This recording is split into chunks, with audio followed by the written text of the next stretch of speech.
নমস্কাৰ বন্ধু বান্ধৱীসকল, আজি মোৰ থাম্বনেইলটো চাই গম পাইছে যে বেংক পাছবুক শ্বেডিং এক্টিভ আছে নে নাই, কেনেকৈ চেক কৰিব।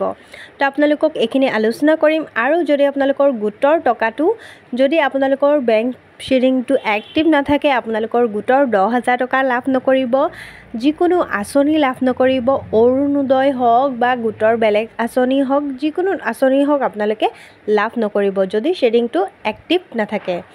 তো আপোনালোকে কেনেকৈ এক্টিভ কৰিব আপোনালোকক ক'বলৈ লৈছোঁ। যদি এক্টিভ নাথাকে তেতিয়াহ'লে আপোনালোকৰ বেংকত যাব, বেংকত গৈ KYC আপডেট কৰিব, মানে আপোনালোকৰ আধাৰ কাৰ্ড পান কাৰ্ড জমা দি আপোনালোকৰ ফৰ্ম দিব, ফৰ্মটো ফিল আপ কৰি KYC আপডেট কৰি দিব। আপডেট কৰাৰ লগে লগে আপোনালোকৰ আধাৰ কাৰ্ডটো লিংক হৈ যাব, আধাৰ কাৰ্ড মোবাইল নম্বৰ লিংক হৈ যাব আপোনালোকৰ বেংক পাছবুকৰ লগত।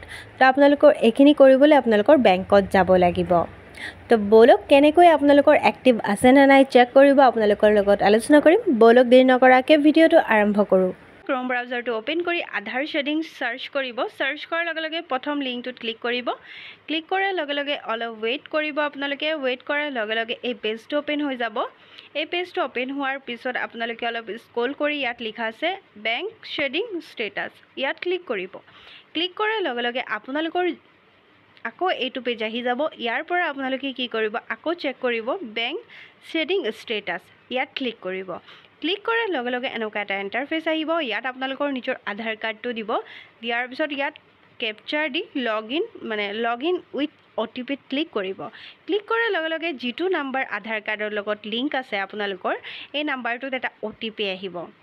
বুজি পাইছে? OTPটো আহিব। OTP অহাৰ লগে লগে আপোনালোকে কি কৰিব, লগ ইন উইথ OTP ক্লিক কৰিব। ক্লিক কৰাৰ লগে লগে কেপচাৰটো দি ক্লিক কৰি OTPটো দিব।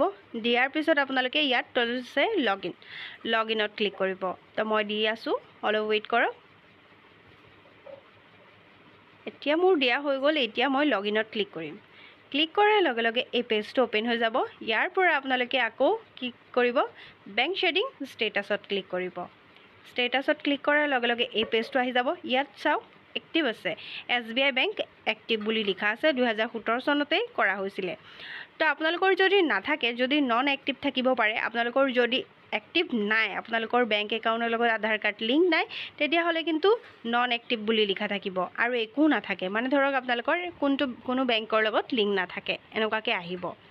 তো আশা কৰোঁ মোৰ ভিডিঅ'ৰ গোটেইখিনি কথা বুজি পাইছে। মোৰ ভিডিঅ'টো ভাল লাগিলে লাইক কমেণ্ট শ্বেয়াৰ কৰিব, চেনেলটো ছাবস্ক্ৰাইব কৰিব। ধন্যবাদ।